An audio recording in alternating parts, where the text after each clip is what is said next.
Olá, meus irmãos, a paz de Jesus, o amor de Maria. Eu sou o seminarista Gilberto Júnior, coordenador do Ministério Renasce, diocesano da Renovação de Naúba, e hoje eu venho partilhar com vocês um pouco do segundo tema do Consagrados pela Fé. Que tema é esse? É a revelação de Deus e as fontes dessa revelação.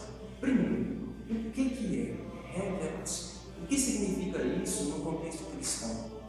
Revelação para nós significa o modo como Deus se mostrou para nós, o modo como Deus revelou a sua intimidade, o modo como Deus revelou para a humanidade verdades que por nós mesmos jamais poderíamos descobrir. O Concílio Vaticano I nos diz em um dos seus documentos que há verdade sobre Deus que nós podemos descobrir pela razão. Por exemplo, olhando a ordem e a beleza da natureza, nós podemos saber que há por trás disso tudo um Deus, uma inteligência superior que criou tudo, que engendrou tudo. Mas há verdade sobre este Deus que simplesmente pela razão nós não poderíamos descobrir jamais. Primeiro, que esse Deus é amor. Que esse Deus é uma pessoa que nos ama, que quer estabelecer uma relação de amor conosco.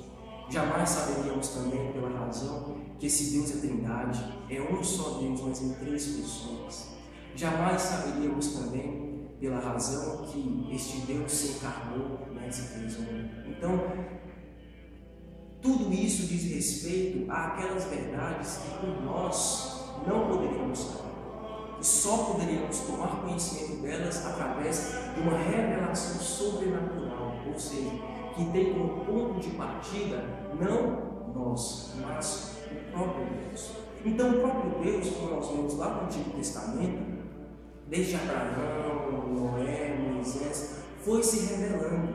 Depois que vieram os profetas, foi se mostrando aos poucos para nós. Foi mostrando para a humanidade quem Ele é e quem somos nós, E também qual é o plano de salvação que Ele tinha para cada um de nós, e a comunhão de amor com Ele, a comunhão eterna com Deus.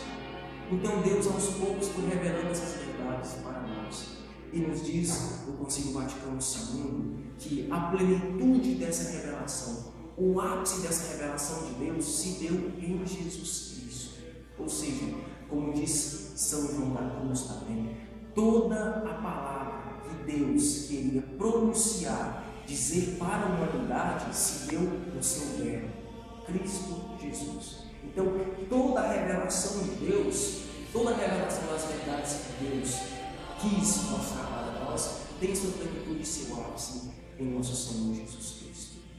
Como nós vimos, essa revelação também, ela é constituída de um conteúdo, de um conteúdo a ser crido, de um conteúdo a ser aderido. Então, nosso Senhor Jesus Cristo, o Verbo de Deus feito carne, fundou uma instituição para confiar a essa instituição todo o conteúdo dessa revelação, todas as verdades dessa revelação, para que esta instituição pregasse, ensinasse ao mundo inteiro tudo o que Deus quis mostrar e quis revelar para a nossa salvação. E que instituição é essa? Só pode ser uma: a Igreja Católica Apostólica Romana, a única igreja fundada por nosso Senhor Jesus Cristo, a única igreja querida por nosso Senhor Jesus Cristo, na qual Ele depositou a sua revelação, na qual Ele depositou toda a verdade revelada por Ele para a nossa salvação, e a qual Ele deu a missão de propagar e ensinar para o mundo inteiro aquilo que Ele revelou.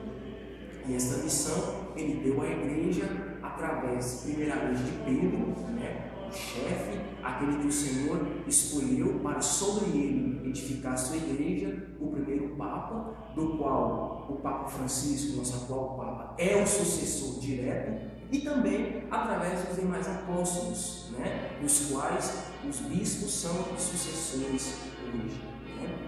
E quais foram os modos da igreja transmitir esta revelação que Deus confiou a ela? O primeiro modo é o que nós chamamos de tradição. Tradição com P maiúsculo. O que quer dizer essa tradição? É todo o processo de transmissão da revelação de Deus através da pregação dos apóstolos, através da liturgia da igreja, da vida litúrgica da igreja. Né? Então é o processo de transmissão da revelação através da propagação na pregação e na liturgia da igreja. Então, através da tradição, a revelação que Deus confiou à igreja foi sendo ensinada e transmitida para todos aqueles que haveriam de aderir à fé cristã, à fé em Cristo Jesus.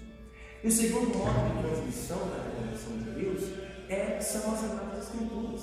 Ou seja, aquilo que é vivo na tradição, aquilo que era transmitido pelos apóstolos através da pregação, através da liturgia, foi colocado por escrito. E aí se deu a origem do Novo Testamento, as cartas de São Paulo, a carta aos Hebreus, os Evangelhos. Então tudo aquilo que nosso Senhor fez e falou foi colocado por escrito, né, no Novo Testamento. Então estes são os dois modos de transmissão da revelação do Senhor na igreja, a tradição e as Sagradas Escrituras. E são também as duas fontes de fé para nós católicos. Os protestantes têm como regra única de educação da sua fé simplesmente a Sagrada Escritura. Mas nós católicos entendemos que a palavra de Deus está também na tradição da igreja, está também na transmissão viva da revelação que se deu por meio dos apóstolos e que continuou até os nossos tempos atuais. Né? Então, para nós católicos, as duas fontes de revelação são essas: a tradição viva, que tem sua origem nos apóstolos, não é tradição humana, vem dos apóstolos que testemunharam tudo aquilo que nosso Senhor fez e falou, e também as Sagradas Escrituras que chegaram até nós e estará vindo por nós hoje. Então, resumindo, nós aprendemos que Deus se revelou o quê?